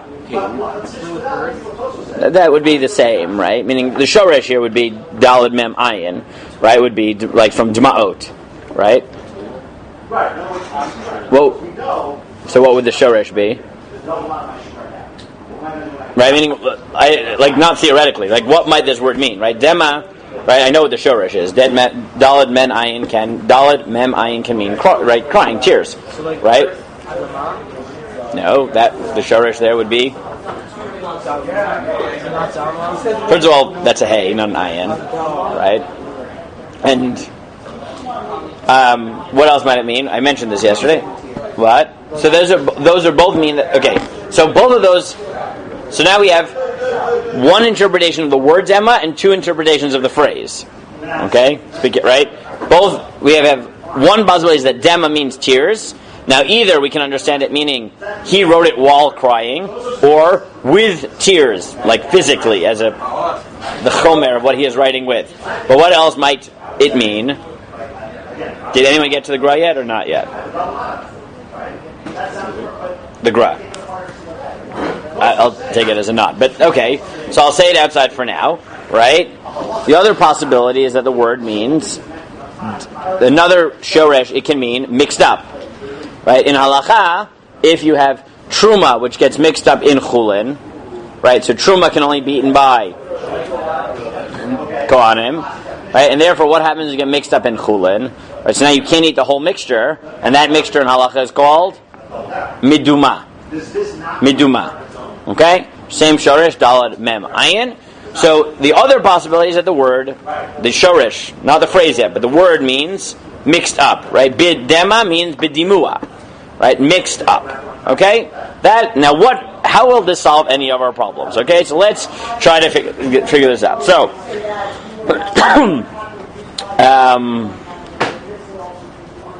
okay. So name me a mifaresh who thinks the word dema means tears. We can start with the easiest of them, yeah? No, really, the easiest. What's the easiest? He's on the page. The one you should all see first. Thank you. Rashi, yay! Right, we all love Rashi. We start with Rashi. We always start with Rashi. Right, Rashi says that dema means tears. Now, does he translate it as with tears or while crying? While crying. While crying, good. Right? Prove that to me. What does he say? Prove that. Right. Dove, prove it to me. Wait, what does Rashi say? Didn't say it afterwards. Right, because he was in affliction. And he was in pain, right? He was in pain. He was right. Meaning Rashi thinks that bidema doesn't mean he was writing with tears. It means he was writing while crying, right? Now, that explains just the word. Okay. Now we got two more things, or the word and the phrase, really. Okay, for Rashi. Everything has to be methodical here. How does that solve the problem? And how does that explain? Right? How does that solve the problem? Let's start with that. Right? If it says the first portion of what he wrote was dictation, repeat, and then write. Now it's just dictation. He's now crying. Good. So the first thing you have to note is that for Rashi, the issue is not really the fact that he's crying at all. Okay? Did everyone catch that point in Rashi? Right? That for Rashi, the fact that he is crying does not solve anything halachically. Right? Yes, the phrase means he is crying, but that doesn't solve the problem. Right? Again, the problem is what? What's the problem we're trying to solve? How could Moshe write his own death? Right? Saying he's crying while he's writing his own death helps nothing. Right? For Rashi, the key is that the crying prevented him from doing what? From verbalizing, right? From saying that which God said. And for Rashi, the significant change, right, is not the fact that he's crying, but the result of that crying. Now, someone who builds this up, you look for just for a second in these sources I gave you, on page, and I won't torture you to read all this because he's very hard to read, on page 6, the Abarbanel, right, we're jumping a few hundred years. I did this last year, but I forgot. We're starting a new year, so I have to do this again. When did Rashi live? What's his name? Let's make sure we get this. Living? Where does he live? He lived in France. France in Tut.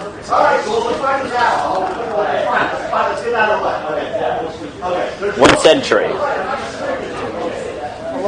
11th century. Thank you. The 11th century. Right. First, he learns in the Batei Medrash of the Rhineland, but he lives primarily in France. Okay, good. Now we're going to skip for a moment to the Abarbanel. When does the Abarbanel live? What is the Abarbanel's full name? First of all, Yitzchak Dan Abarbanel. Right? He lives where? Eventually, he starts in Portugal. Oh my God! Starts in Portugal. Right? He starts in Portugal. Is chased out of Portugal personally because of wealth and greed and things like that. Then he moves to Spain. That doesn't work out so well for him because he moves there in the 1480s. It's not a great time to move to Spain as a Jew. And then he moves from there to Italy. Right? He moved to Venice. Okay. So the Abarbanel writes a lot, always. If you ever want to feel inferior about yourself, you just read in Abarbanel. Who is the leading world scholar in Abarbanel? Who was? He's not alive anymore. Who was the leading scholar of Abarbanel? His last name is more famous than his first name. Hint: his last name is the same name as his son, who is the longest-running prime minister of the state of Israel. Yes, thank you, Netanyahu. Not Netanyahu. Yes, Netanyahu. Yes, Netanyahu is the longest. Yes, hit July, and Netanyahu became the longest-running prime minister of the state of Israel. His father, Ben Zion Netanyahu, was the leading scholar in Abarbanel. So you read his book on Abarbanel, you'll discover that Abarbanel. You were right. It was right. Yeah, you're two for two today. Okay. So Netanyahu wrote a book on Abarbanel, and he notes that the Abarbanel is not like some people, write all the time, and therefore they end up with big books, right? The Abarbanel, if you want an idea of how much he writes, this is most of what he wrote on one pasuk, right? This page thing here, right? He does this on everything.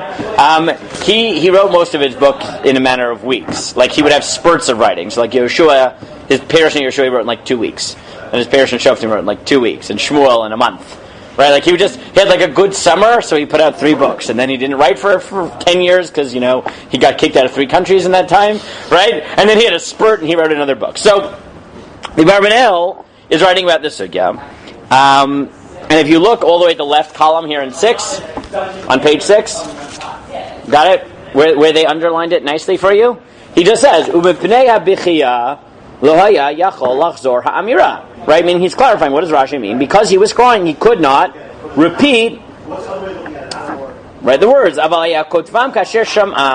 He would just say he would write what he heard. V'zeu shamar Reb Shimon ad kan HaKadosh Baruch Hu omer Moshe omer v'kotev mikan v'alecha HaKadosh Baruch Hu omer Moshe kotev b'dema. Klomar Shalohaya Omer, right? I mean, the key isn't that he was crying. The key is that he didn't say Otam b'nei bechiyato. Right? He didn't say those words because he was crying. V'dimato alechayo. Right? His tears are on his cheeks. Ulefi zeh gam kein nechtevu shmoneh pesukim eila bidyo. Right? And just to make it clear that he thinks the word, right? That bidema doesn't mean the substance he was writing is. He said Moshe wrote it in ink. Right? The substance of his writing is ink. The context is silent tears. Okay, you can get that image in your head, right? Moshe crying, writing his own death, unable to verbalize Vayamat Sham Moshe. Okay, you can imagine this. I hope your imaginations are all capable of imagining the emotions of someone who is told by God, please, I need you to do me a favor, please write your death right now. Right? And that person might be choking up. Yes? Good? Okay. Now, that is simply the word and phrase bidema. Now explain to me the halacha. Why does that matter? Right? Remember, again, you always have to keep this in mind. What are we trying to solve? Right? One position says that the last 8 Pesukim in the Torah were written by Yehoshua. The other Shita says it's not true. It was written by Moshe because the Torah needs to be complete. And somehow all the problems that generated the position that it was written by Yehoshua are supposed to be solved by this scene. So how does this scene solve anything? Yeah, Darius. Well, it solves the question of how they put the completed Sefer Torah in the Ark. Well, that was his question. Well, that was his question against the person who wrote, right?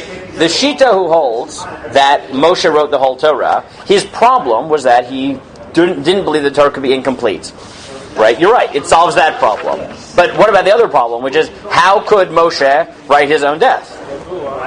Right? Good. So there's the question of how did he know? Answer Nevuah. What about the lying problem?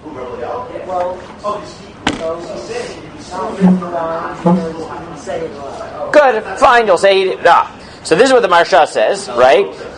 And this opens a can of worms, the possibility that writing a lie is not as bad as saying a lie, right? Which is hard to buy, right?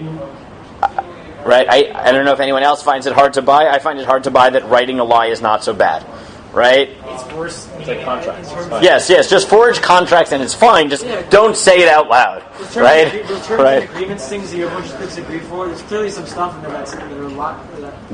No, and they're legally binding, and just know that the fact that you haven't read them is not a defense in court. I can show you this in many countries. I'm not denying that. So no, they cannot be lies. They are legally binding documents, and if there was a lie, then you could actually sue. But no, now you could just say, well, he's not worried about the lie. He's not worried about the lie, right? Meaning, it's not really a lie. Everyone understands. So it's practical. What is he supposed to do, right? Wait till he's dead to write his own death, right? He can't do it. Fine, it's not a lie, right? But there's one more problem that you're going to have to solve, and that is the end of the Gemara argues that what? Right, remember, at the beginning of the Gemara argued that there only is a halachic difference in the last 8 Pesukim is written by Yeshua.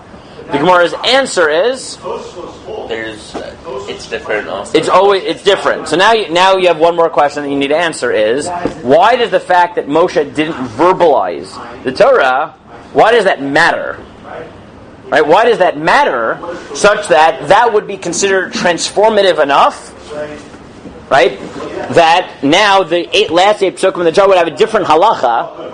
Right? I understand they're written by a different author. That's a pretty big change. But why would the fact that Moshe wrote them in permanent ink, but he simply at God's dictation, but simply didn't verbalize it before he wrote it? Why would that make any difference? Yeah. Go. Yes, I'm asking you. Someone was listening, probably. Go. Because if he's right, even though he's still technically writing a lie, he did it in somewhat of like a distress, and the fact that God gave him the law. So what differentiates it is that Moshe doesn't necessarily want to write it, and he knows that it is a lie, but it is still something that he had to write down. So it basically sets it in a different category. Okay, so one interesting possibility. Now I haven't seen anyone say it, but I think there's actually a good logic to it, and this may actually be what the Abarbanel wants, right? Is to say, right? No, that actually changes it enough, right? It doesn't matter. They didn't say it it doesn't matter that he didn't say it with, that he wrote it the same way. The very fact that he's in a different emotional, psychological state that prevents him from doing what he's normally doing actually changes it. Why would that be true? Well, I think you'd have to add one assumption here, which is that Nevuah, in general, is not the Word of God. Okay? Now, someone's going to take that soundbite and say I'm a heretic. What is Nevuah? Right? Nevuah is... God communicates. Good, right? It's God communicates, and then that message is refracted through the Navi. Right? Hence, different Nevi'im, right? They take God's word and it presents itself in their own words. Right? Chazal talk about this already. That you look at different Nevi'im, some are written in highfalutin Hebrew and some are written in not highfalutin Hebrew, right? Depending on whether the Navi was, highfalutin, right? Right? You're safe. Anyways, right? And you can see this, right? Certain Nevi'im their character comes across, right? Like, I don't think, God is particularly angrier at any given moment, right? But all the Nevi'im that are talking about the Churban, right, and are telling the Jews that they're sinning, and God is equally, so to speak, conveying his anger, right? certain Nevi'im just seem to be angrier people, like Hosea. Good example is Amos. Like Amos. Amos is an angry person, right? He just is. Okay, you read Amos, he's angry. You're like, how do I know he's angry? Because he says he's angry. He comes and he says, why am I here? You people are annoying me. I'm not a Navi by trade. My father wasn't a Navi. I'm a cowboy. And I am here. And I don't want to be here, right? And you are all fat cows. Right? That is what he says, right? That is a quote, by the way. There's not like a paraphrase, right? That is what he says, right? Now, who is the exception to this? Who is the only Navi that is not true about? Thank you, Moshe. Right? How do I know? Moshe, whenever he got a Nevuah, all the other Navis weren't able to just regularly stand there. They wouldn't go into like that. Correct. He was awake, right? He was awake. How do I know this? He could communicate. How do you know this? Is he response to Hashem? This is not a trick question, by the way. Because it says so? Yeah, because it says so. Where does it say so? In what book? Does it not say so in the Torah? Or? Yes, it says so in the Torah. This was not a trick question. This is not a trick question. Panim el panim. In fact, it's in these Pesukim. He spoke panim and panim. Lo kam navi od kim Moshe. He's the right. Bechol beitin emanhu is what Hashem says to Miriam. Right, Miriam and Aharon. Moshe is unique. His nevuah is face to face, or as Chazal put it in their mashal. Kol Navi mitnabeh b'asbaklaria she'enam ira. Moshe mitnabeh b'asbaklaria ira. Right? All other prophets prophesied through a not clear asbaklaria, which is simple English lens. In fancy English, it is translated as a speculum. But as Elliot Wolfson translates the phrase, Moshe prophesied through the speculum that shines. Which just means a clear lens, a non-blurry lens. But yes, his nevuah is in some sense more direct from God. Right? It is possible, however, to understand it the way Dov wants to say it, which is maybe what's going on here is that this nevuah is in some way less clear. Because Moshe is distressed, right? Moshe is in what allows, right? The Rambam makes this clear, right? What allows Nevi'im to have better nevuah is if they are in control of their emotion, control of their intellect, right? Control of their midot. But if someone is now shaken and is in an existentially different state, to the extent that nevuah is refracted through the lens of the Navi, if the Navi's state of being is now different, right, emotional state, psychological state, it could be, right, one could make the argument, like Dov is making, that essentially that nevuah is qualitatively different. How does that express itself? I'm not sure, right, besides for this halacha, yachid kareotam, right, but that would be an argument. Okay, yeah. So, would the argument also be, I mean, the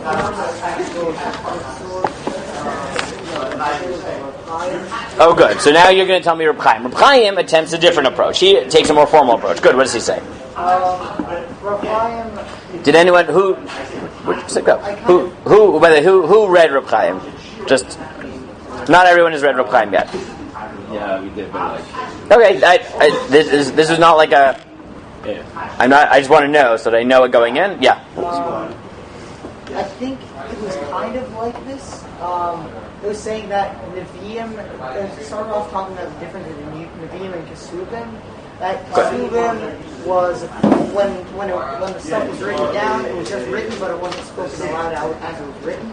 As opposed to Nevi'im and, I guess, the Torah, which were spoken aloud as they were written. But these last 8 Pesukim weren't spoken aloud. Perfect. So they have the same quality as the Pesukim. Very good. So Reb Chaim presents a very so let's flesh out what Reb Chaim says. How it fits in with the Nevuah itself. Okay, good. So let's take it from right. Exactly. So let's take Reb Chaim and try it out. Right. Reb Chaim goes in this direction and essentially is a defense of Rashi. Right. Is trying to argue what might it mean that he was writing with tears and therefore it changed it. Okay. To get to that, he has a different question, right? Which is, what is the difference between Nevi'im and Kesubim? Right? Now, before you start Reb Chaim, right, if I asked you, what is the difference between Nevi'im and Kesubim, what would you say?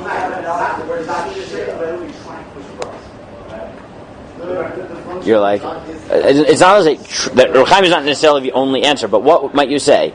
What is the difference between Nevi'im and Ksuvim? The way it was canonized. Why are they canonized differently? I don't know why some prophets are considered Ksuvim. So you might say they're later on. Is that true? No. Right? Right? How do I know it's not true? You might think it's true, but it's not true. How do I know it's not true? Tehillim was written by David. Yeah, because many of the books are contemporaneous. Right? Ruth is contemporaneous with Shoftim. Right? Tehillim is contemporaneous with David. Right? Shir Hashirim, Kohelet, Mishlei are Shlomo. Hence, right? It's not about time. Okay, good. That should prevent you from saying what many people say, which is obviously incorrect, which is Nevi'im is written by prophets and Ksuvim is written not by prophets. That's wrong. How do I know that's wrong? Correct, and it was written by the same people, right? There are a lot of people who have a book in each, right? Shmuel wrote Shoftim, Shmuel, and Ruth, right? Hence, it cannot be, right? David, Navi. Can we say that, well, Shir Hashirim, any of those things that were considered Shir, like Tehillim, can we say that that's all really, it was written, but it wasn't written? Because they were, I don't have to imagine David was like singing it, humming it, or... Okay, good. So Reb Chaim introduces a different formulation. Now, it comes in different ways. Now, you should know that the Chidush of Reb Chaim al Hashas are not written by him, right? These are students' notes, so there are different versions of it in different places, right? He suggests that the fundamental difference between them is the following. Okay? Nevi'im are prophecies that were meant to be said to the people. Ksuvim were things that were meant to be written. Right? And try that again, right? Meaning, Yoshua is primarily the record of things that were actually said to the Jews at the time and were then recorded for posterity. But the initial nivuot were intended as communication for the Jews living then. Albeit they have meaning for the future, right? But their original intent was like nivuah for that time, as opposed to, let's say, Tehillim. Darius is right. He doesn't mean that Tehillim is not written. Like, it's not that David didn't say them. It's that they weren't public communication.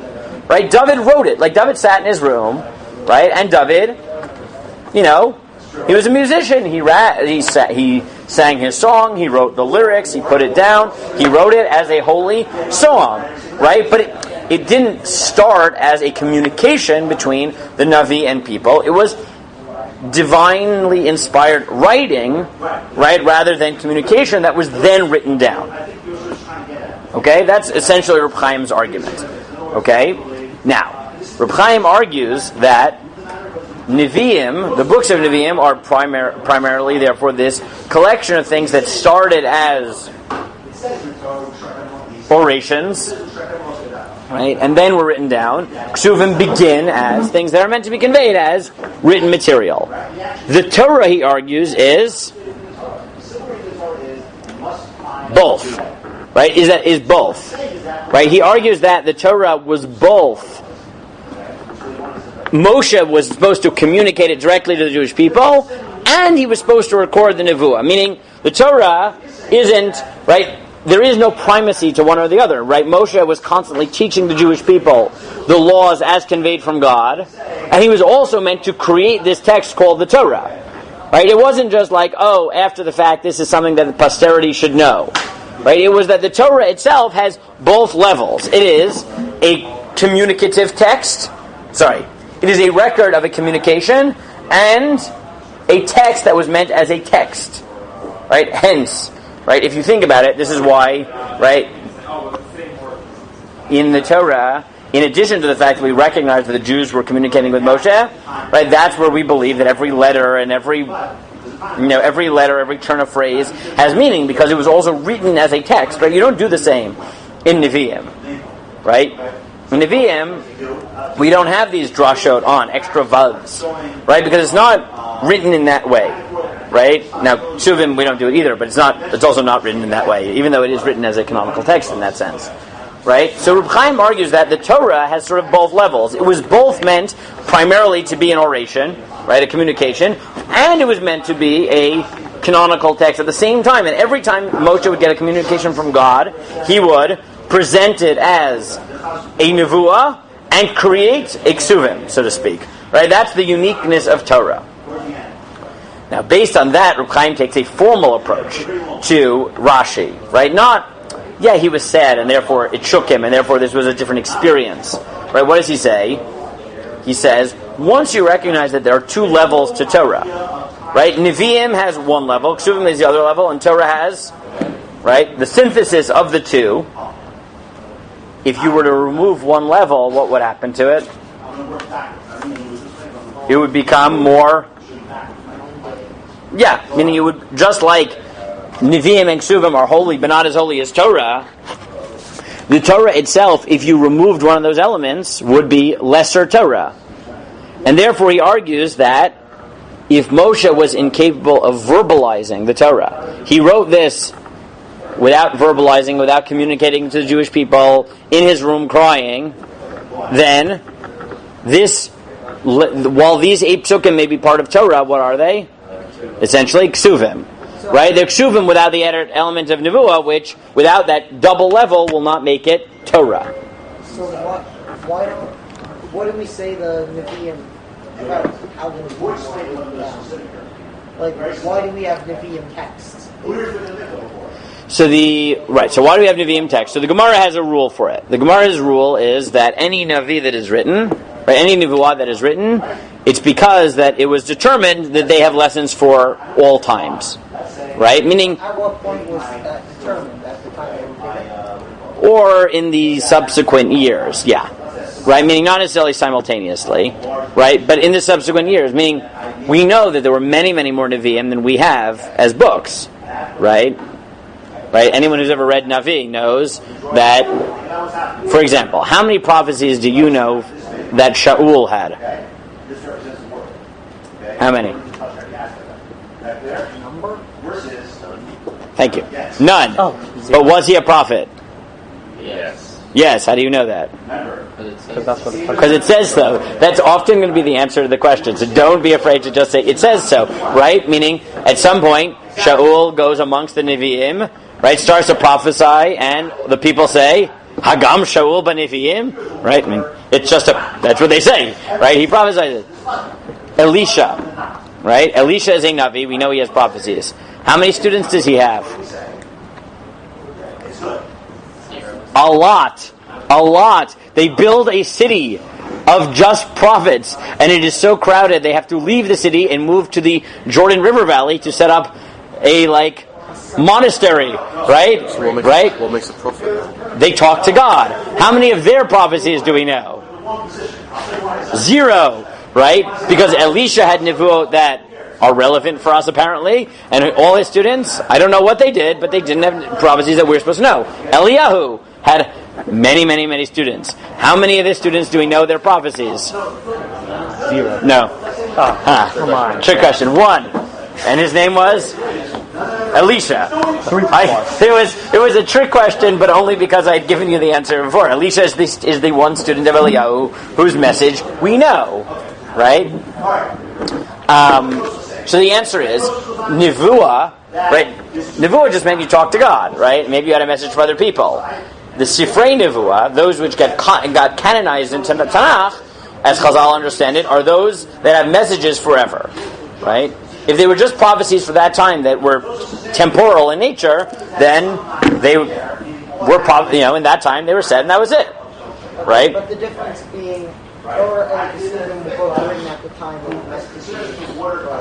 the original presentation was as writing, whereas Nevi'im was all correct. And the Torah is both, right? I mean, the Torah was simultaneous. Moshe would write it down and teach it, write it down and teach it. And therefore, Reb Chaim, now coming back to Rashi, says, right, remember, this whole analysis was to get back to Rashi, which was? We're supposed to assume that Moshe read everything before the Barim allowed to Torah. Well, we in fact know that to be true, because the Torah says that, right? Meaning that everything That's exactly how the Torah works, right? When does he have the opportunity? Well, that's what we find out when. That's what we find out in which parsha? Okay, which parsha do we get a summary of it in? Because you have no excuse to not know this one. Now, this week's parsha. It is this week's parsha. It is in Shoftim, right, where Moshe says, right, at Har Sinai, which was the first time we heard it in Yitro, God was speaking. You couldn't handle it, so you said, please speak to God on our behalf. And God said, sure, from now on I will say everything to you, and Moshe will say it to the Jewish people. Right? Meaning, this is a pasuk. This is not this is not guesswork. Right? So Moshe, the whole Torah, until this point, Moshe would receive it and would communicate it. Right? Now Chazal have this whole method that they think it would happen, that Moshe would teach it to the Zkenim, and he would teach it to Elazar, and he would teach it to Aaron. So we assume that Moshe, that gracious first came into the world after that point, like a story. So until Matan Torah is a bit tricky, and that's why the Gemara has a machloket about it, right? Meaning until that point, everything is given in one shot, right? Meaning until Matan Torah, everything's given in one shot, right? That's a bit different, right? Whether Moshe then says it over when he gets it, I guess he did, right? But yes, I think that obviously is given in one shot. After that, it's not clear, right? Whether it's given parsha nitna or stuma nitna, which is a machloket in the Gemara, right? Meaning it's one big unit till the end, or not. But yeah, presumably that first half of the Torah, or the first third of the Torah, whatever it is given in one unit, and Moshe conveys it as such. And it's a little bit different in that sense. Now remember, just because it happened at a different time doesn't violate this theory, right? This theory isn't that things have to be written as they happen. It's that the nevuah has to be written, right? The nevuah has to be written and communicated as it is given, right? Meaning, just because it happened in the past, right? If God gave it as a prophecy at Matan Torah and Moshe conveyed it and wrote it down, that would still fit the bill for Reb Chaim. So Reb Chaim's argument, therefore. So now let's go through every stage. You notice we've gone through different things. How does he understand the word bidema? With crying, right? How does he understand so what is the halachic, right? The real issue here isn't the crying, it's the lack of verbalization. And why does that have halachic implications for Reb Chaim? Because then it has the status of ketuvim. Because it has the status of ketuvim and not Torah, because it lacks the level of nevuah, meaning nevuah meant for oration. Right, so far what we've seen is two possibilities. Right? Both of them understanding the dema as tears. Both of them understand that the primary issue was not the tears, but the fact that it wasn't repeated. One focusing on, perhaps since Moshe's state of being was different, the nevuah therefore is somehow different. Right? Because nevuah is refracted through the Navi. Or as Reb Chaim, in a much more formal sense, right? Because Moshe was unable to verbalize it, because Moshe was unable to verbalize the words God was saying, it has the status of ksuvim and not Torah, meaning which is nevuah plus ksuvim. Now, by the way, how does this solve the lying problem? Does it solve the lying problem? No. Yeah, I'm not sure it doesn't, actually. Right? Think about it. It might actually solve the lying problem. Why? Because according to Reb Chaim, what's the difference between nevuah and ksuvim? Right, meaning nevuah are things that are meant to be said at that time. Ksuvim are things that are meant for posterity. Right? Things that are meant to be communicated later. Things can be, right? Things that are meant to be communicated in real time should, right, talk about now and not the future. But things that are meant to be future-esque, right, meaning they're being recorded for posterity only, right? You know, it's the equivalent of someone who writes an ethical will. Right? You know what an ethical will is? Or a will, right? After someone dies. If you are reading this, I am dead. Right? My children, right? An ethical, right? You put in a letter. If you are reading this, I am dead. And this is what I want to tell you. Right? It's not a lie. Right? Someone wrote it. If you are reading this, I am dead. I'm not yet dead, but I'm now sealing it in an envelope. And when you open it, if you open it, that means I am dead. Right? Right? And this is what I must tell you, my child. Right? An ethical will is when someone passes on. It can be given while someone's alive. It's not giving her money, it's giving her messages. Right? But sometimes people will leave that in a letter to be read posthumously. Okay. Now, there is another halachic implication which actually highlights Reb Chaim's understanding. This is what Tosfos writes. Right, Tosfos writes in anyone get to Tosfos Moshe, the one I told you, the third Tosfos? Okay, good. So let's look at that quickly. We have a few more minutes on this. Okay, Moshe Kotev. It's the third Tosfos on the Daf Menachot. Moshe Kotev. Yesh Tvarim de Garsi Moshe Omer V'Kotev. Right, he said some versions have the Girsa actually, which would obviously throw everything we said into chaos, that Moshe verbalized and said. V'chumra hu l'kodfei sefer Torah mezuzah u'tfilin. And this is a chumrah that when a sofer is writing the Torah, he should not only write the text, right, but he should verbalize it. And he notes that this girsa doesn't work for Rashi, because he then quotes Rashi, who says that the difference between the rest of the Torah and these Pesukim are that Moshe did not verbalize it. But in general, you do. Now, if you look at this sheet that I gave you, right, the original sheet I gave you, right, the Torah Chaim, right, what does the Torah Chaim quote from the Torah? Right? He says, he quotes this halacha from Tosfot, right, that normally a sofer should always verbalize before he writes. Except, what would be the exception to that? Right, what would the possible exception to that be? The Pesukim. Right, you could potentially make the argument that, look, right, if the job of a sofer is to do what? Is to basically mimic Moshe, and therefore there's this chumrah that you should write and verbalize it when you write, right? If you follow Rashi, then it might end up being that what? For the last 8 Pesukim, right, you wouldn't do that. Right, that you wouldn't do that.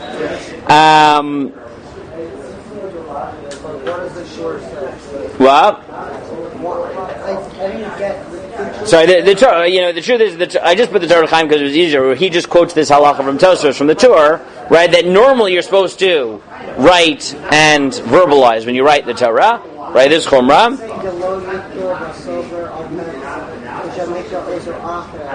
Where are you now? Because of bitur,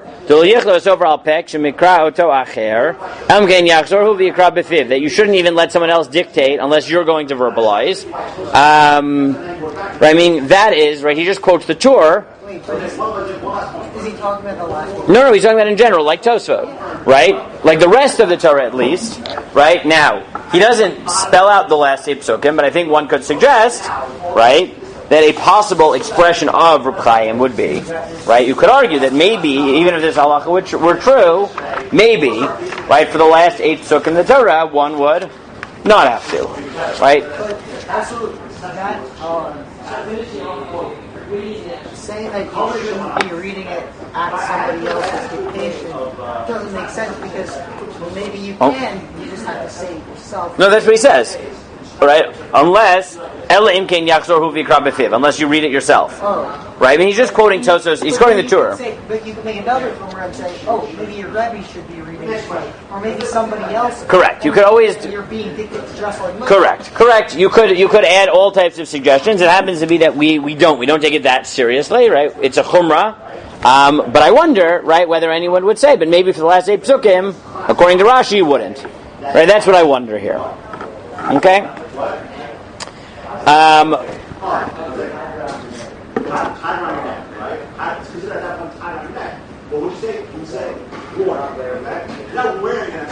Now, that was all possibility 1. That dema means tears, but it doesn't mean that that's the substance of the writing. It means crying. Now, possibility 2 is that b'dema means tears, and it doesn't mean while he was crying. It means, who holds that?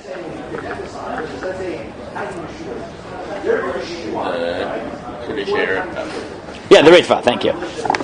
I'm not trying to trick you, it's just the next one, right? How do I know that's what the Ritva says?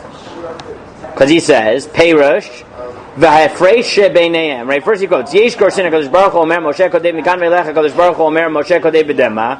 Pirush V'hafresh beineihem. What's the difference? Ki Harishonim Nichtavim Bidyo V'Achronim Nichtavim B'Dema. Right. This is what the Abarbanel said was not true.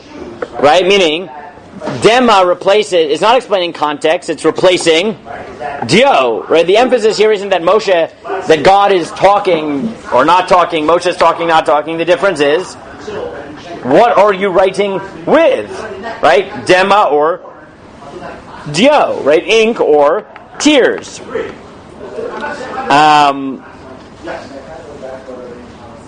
And then his second possibility is.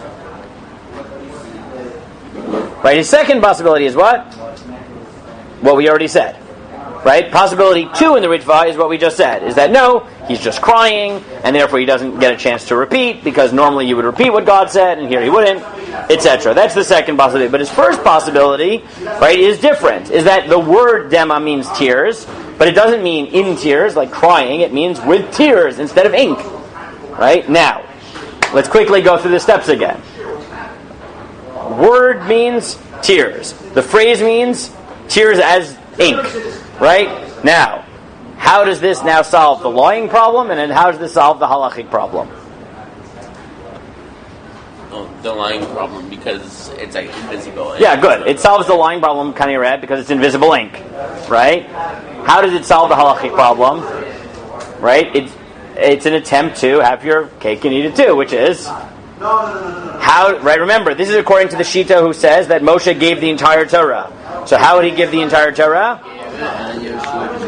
Correct. He wrote it in disappearing ink. Because think about it, right? He wrote it with his tears. The first second you can see it, then it dries up, and you can only see the remnant, right? Which means for a moment Moshe wrote the entire Torah, but it wasn't a lie because it disappeared. And Yoshua just filled it in. Why does it have a different halachic status? Because it was written by Yoshua. In the end of the day, the permanent version was written by Yoshua. Right? Moshe only wrote the invisible ink, right, disappearing ink version of Torah. Okay. Let's see what do we have. 7 minutes. Okay, let's try to finish Dema for today. Possibility 3, as I mentioned, is right. Dema means right, mixed up. Right, comes from bidimua. For now, so very quickly, this is normally quoted from the Gra. I gave it to you here. If you look on page 5, so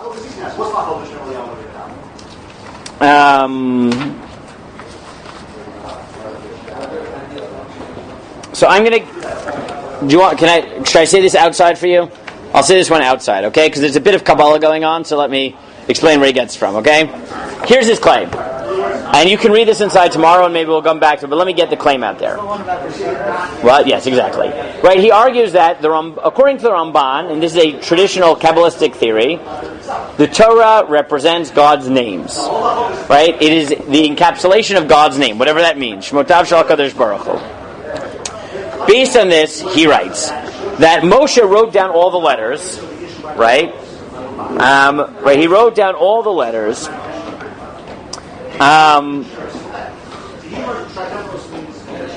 But he wrote them in a way that nobody understood them. He wrote them in a way that they expressed the deep inner Kabbalistic truths of the Torah, right? The names of God, right? Meaning, the Ramban argues that the Torah has 2 levels. There's what we read, the Pshat, right? And then there are all these deep secrets that are hidden in the letters themselves, whatever that means. The Gra argues that when Moshe wrote the Torah, the last 8 Pesukim, he only wrote it at that deep level. Right? Meaning he mixed up all the letters and they reflected all those truths that they're supposed to reflect. But if the average person would read it, what would he see? A jumble of letters. Right? Just a jumble of letters, because he wouldn't be able to pierce the mystical veil, right, and understand what those words meant. Therefore, when Moshe wrote it, was it a complete Torah? In some sense of the word, right? Was it a lie? No, because it didn't say what it says in our Torah. So it was complete, but it didn't say what we said. And Yoshua then comes and rearranges it into humanly understandable speech, right? And obviously, why then are the 8 Pesukim halachically different than the rest of the Torah? Because Yoshua was the one who transformed them. Now, the Gra tries to do a very fancy thing here, which is, if I asked you, is there a machloket between Rabbi Yehuda and Rabbi Shimon in the Gemara? You would say, yes, obviously. The Gemara said there's a machloket. Right? The Gra said there's no machloket. They're both right. Because Moshe wrote it, but Yoshua wrote it. Right, Moshe wrote it al derech hasod, right, the secrets of the Torah, and Yoshua wrote it al derech nigla, wrote the revealed level of the Torah. So they're both right. That's the Gra's claim. And again, how does it solve the problem? It solves the problem because it's not a lie. Moshe gave a complete Torah, at least in the mystical sense of that phrase. But it's a different halachic text because Yoshua was the one who transformed it from the metaphysical names of God into the nigla of the words that we see in front of us. Okay? The last one that I gave for you is the Ramah Mipanau. So Ramah Mipanau, he's quoted by the Melo Haroim in the back of the Gemara as saying the same as the Gra, but he doesn't seem to actually say that, so let's try to read this quickly. It's the bottom of this page. Right, this is the Asar Marmaros of the Ramah Mipanau. He writes, Ulam kshaloi speak a mechokek ne'aman la'idol ha'meitz chur alamo. Right, when Moshe didn't have a chance to defend his nation, Vitzon Marito and his sheep, la'achar ma'aseh v'shicharnu v'einenu hifli tushia b'shat ma'aseh v'odia dracha b'shmoneh Pesukim shabo b'sof ha'Torah amru aleihem b'perek kometz rabah yachid koreatam v'kneset. So skip down, right? First he says Moshe died because he didn't succeed in defending himself to God. So skip down to 3 lines from the bottom. So now what did he do? Pshutan shel dvarim ki dimua tidameya eino shel Moshe ama sheodeh achrei moto ki yashchetun. His eyes were like confused about what was going to happen in the future.